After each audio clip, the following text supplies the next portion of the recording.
we would like to take this opportunity to welcome you to the Current Chronology channel. Earlier this week, Israel's defense forces executed strategic tactical moves that marked a milestone in the ongoing conflict.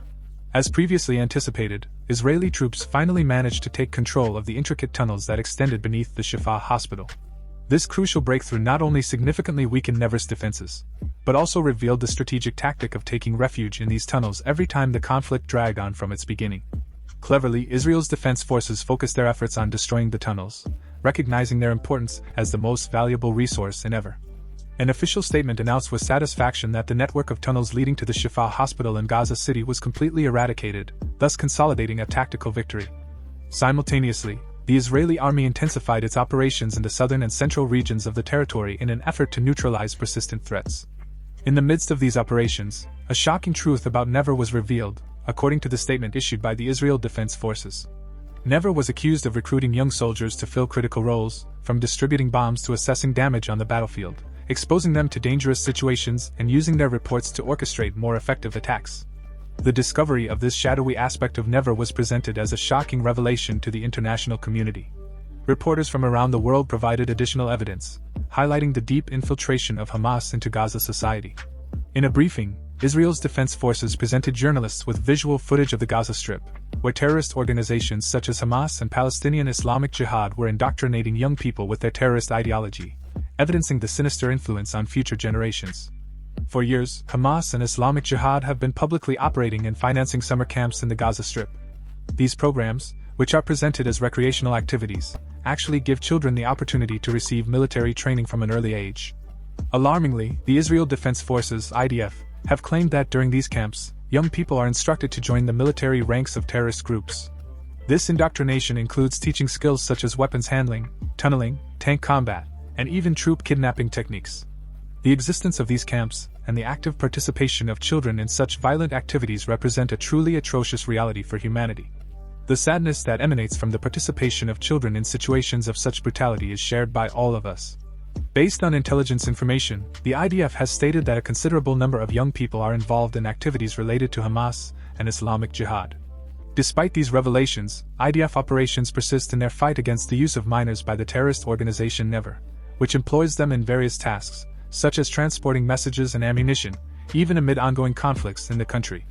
The interrogation of a Hamas leader by the Israeli Defense Forces yielded shocking results. It was revealed that the terrorist organization was using children to transport explosives, disguised as bags of vegetables. In light of these events and amid growing concerns about the possibility of conflict in the region, U.S. Secretary of State Antony Blinken was preparing to make his fourth trip to the Middle East since October 7, underlining the seriousness of the situation and the need to address these problems urgently. In a sharp change after nearly 15 hours of relative calm, sirens blared to alert Ashkelon and surrounding communities in the northern Gaza Strip to the imminent presence of rockets. Ashkelon municipality later confirmed that 2 attacks with the Iron Dome defense system were successfully carried out in the city, with no reports of injuries. Even though the army has strengthened its control in the Strip, a marked decrease was observed in the number of rocket launches. However, the military issued a warning highlighting that the terrorist organization still maintained the ability to fire missiles toward Israel. Through 360-degree video released before the facility's explosion, the military showcased the intricate underground passageways of Shifa Hospital, smaller in size compared to the massive Neverland Command Center that had previously been mentioned as located underneath of the Strip's main medical center. Despite the explosion, the Israel Defense Forces, IDF, stated that hospital buildings above ground were not damaged. According to the IDF, the tunnels under Shifa, approximately 250 meters long, extend into several Hamas-occupied areas in the region and are used for terrorist purposes. Israel's military actions in the area around Shifa and other hospitals in the Strip have drawn fervent accusations from the international community.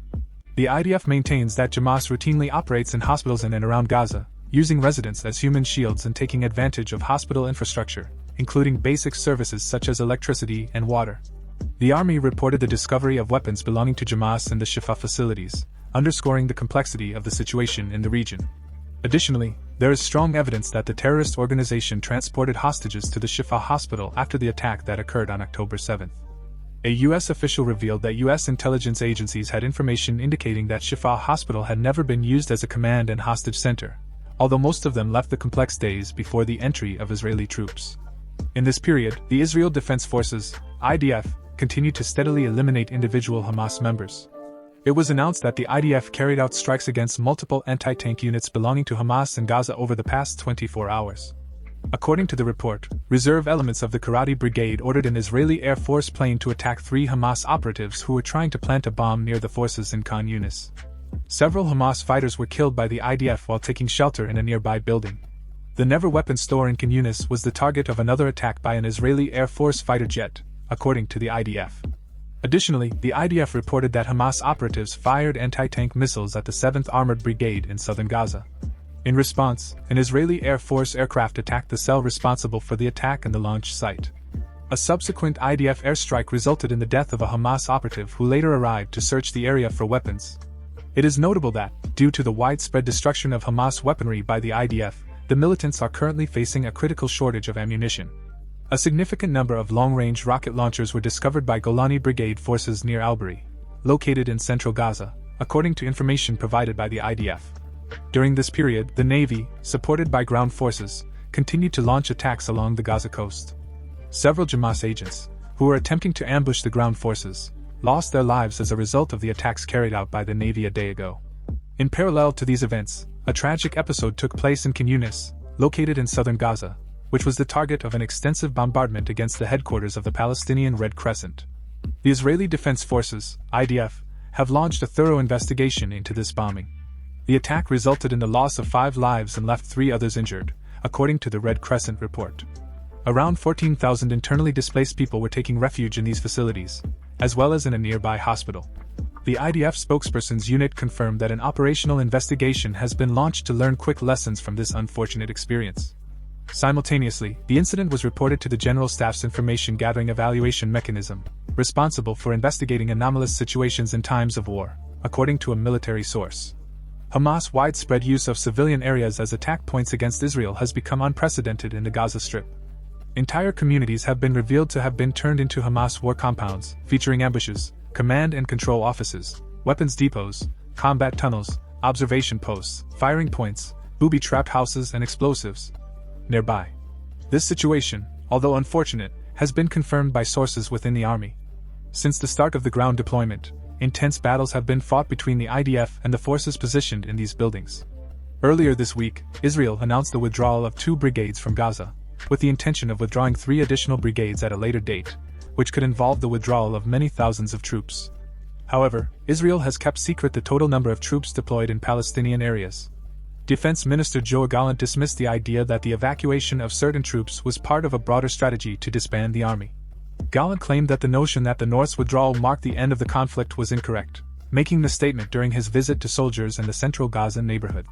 Daniel Hagar, spokesman for the Israeli army, stressed that the armed forces are in an extremely high state of readiness in all aspects.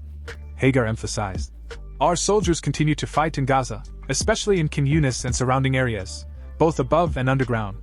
We are carrying out operations to eliminate terrorists and continue to dismantle infrastructure associated with terrorist organizations." Meanwhile, Israel has announced its defense against accusations of genocide in Gaza before the United Nations International Court of Justice, based in The Hague. The Israeli representative will present a written response and state Israel's position. Additionally, Israel plans to file a response with the International Criminal Court at a later date. Israel's foreign ministry has rejected the accusations brought before both courts, calling them baseless and without merit, and ensuring that Israel will defend its actions in international courts. On another front, Palestinian Authority leader Mahmoud Abbas is scheduled to meet with Pope Francis at the Vatican on Saturday. During the meeting, Abbas plans to discuss the escalation of the conflict with the Pope.